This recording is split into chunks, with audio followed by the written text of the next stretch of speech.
किसी जगह बीवी का इंतकाल हो गया, कम उम्र में है साहब भी, 30+ में है, ज़्यादा बच्चे नहीं है भी तो छोटे बच्चे हैं, वहाँ देखा ये जाता कि ख़ानदान के लोग तरगीब दिलाते कि भाई दूसरी शादी करो, सेकंड मैरिज कर लो, सिंगल भी क्यों ना हो।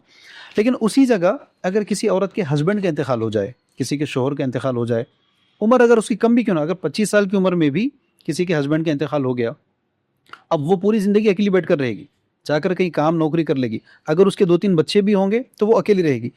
ना समाज उसको तरगीब दिलाता कि भाई तुम दूसरी शादी कर लो, ना वो मैडम तैयार होते दूसरी शादी करने के लिए।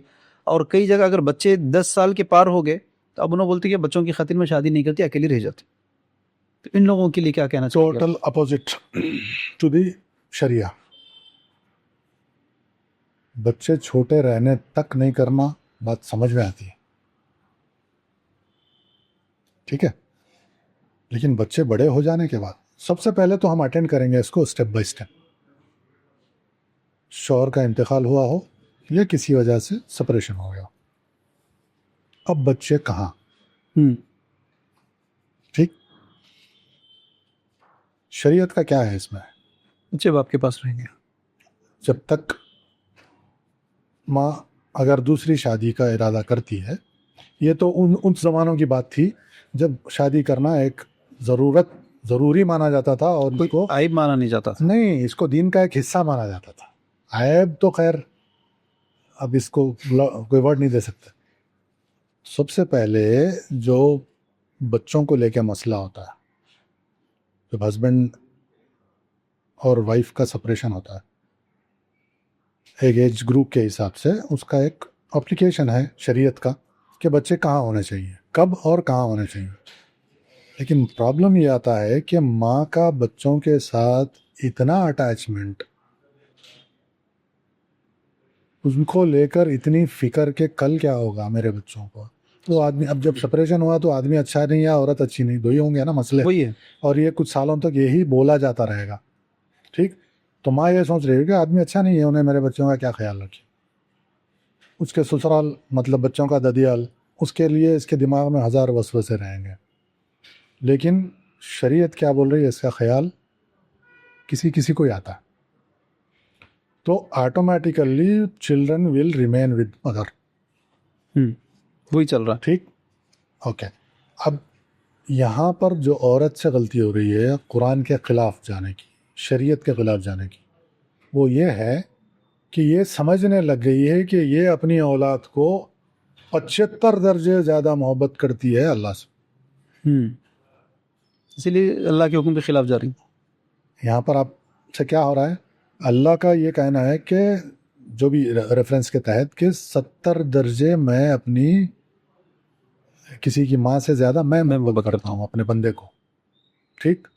मोहब्बत करने का मतलब क्या है, सिर्फ अल्फाज नहीं, वो अपने हर बंदे का, उसकी ज़िंदगी का, उसके रिस्क का, उसके फ्यूचर का, हर चीज़ का वो इख्तियार ऑलरेडी उसके पास है।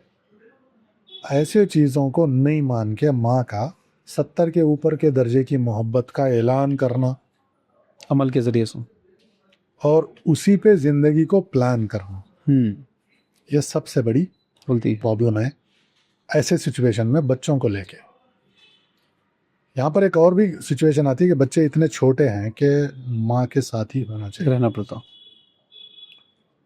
अच्छा, जब मैं बताया आपको कि इतने दर्जे माँ क्रॉस कर जाती है ना, इसका मतलब ये है कि औलाद से हटके उसके लिए दुनिया में और कोई प्रायोरिटी नहीं है, सब कुछ औलाद है। ये एक अलग ममता का एक रुख है, ठीक। तो जब तक बच्चे छोटे हैं वो नहीं सोचेगी कि उसको बच्चों को छोड़े और शादी कर ले। करे भी, अगर करना भी चाहे तो ये कोशिश करती है कि कोई ऐसा इंसान मिल जाए जो उसको बच्चों के साथ को एक्सेप्ट करे। अब यहाँ पर उस इंसान को जो एक्सेप्ट करना है, जो करना चाह रहा है, उसके साथ कुछ लीगल इश्यूज आ जाते हैं, बिल्कुल कस्टडी को लेके। जनरली इंसान उन चक्करों में पड़ना नहीं चाहता, तो एटलीस्ट ये देखा जाता है कि भाई लीगल कस्टडी आपके पास है तो then fine, we can move on. लेकिन कोर्ट में केसेस चल रहे होते हैं कस्टडी को लेके, और इनका एक्सपेक्टेशन ये होता है उस इंसान के साथ कि बच्चों को भी अपनाए केसेस को भी हेल्प करे, मतलब हर तरह से। कौन क्यों तैयार होगा? तो इसके लिए डिफ़िकल्ट हो जाता है सिचुएशन। ठीक, अब जो बेवा हैं उनके केस में ये होता है कि कस्टडी का मामला, क्योंकि दादा चाचे ये जो फैमिली होती है आजकल तो इतने कंसर्न नहीं है। नहीं, आई कैन से दैट कि हमारे बच्चे हमारा खून मुश्किल है, लेकिन किसी ज़माने में होते थे।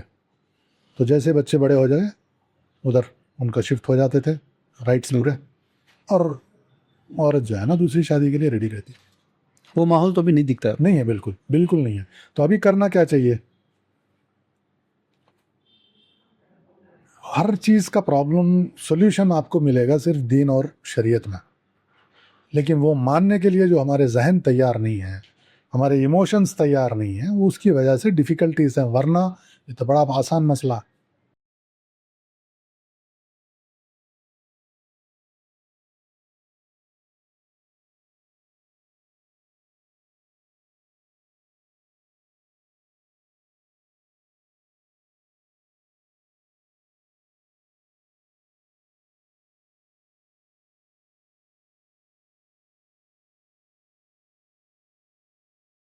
इस तरह के मज़ीद वीडियोस हासिल करने के लिए हमारे YouTube चैनल को सब्सक्राइब कीजिए और बेल आइकॉन क्लिक कीजिए और हमारे YouTube के लिंक को शेयर कीजिए।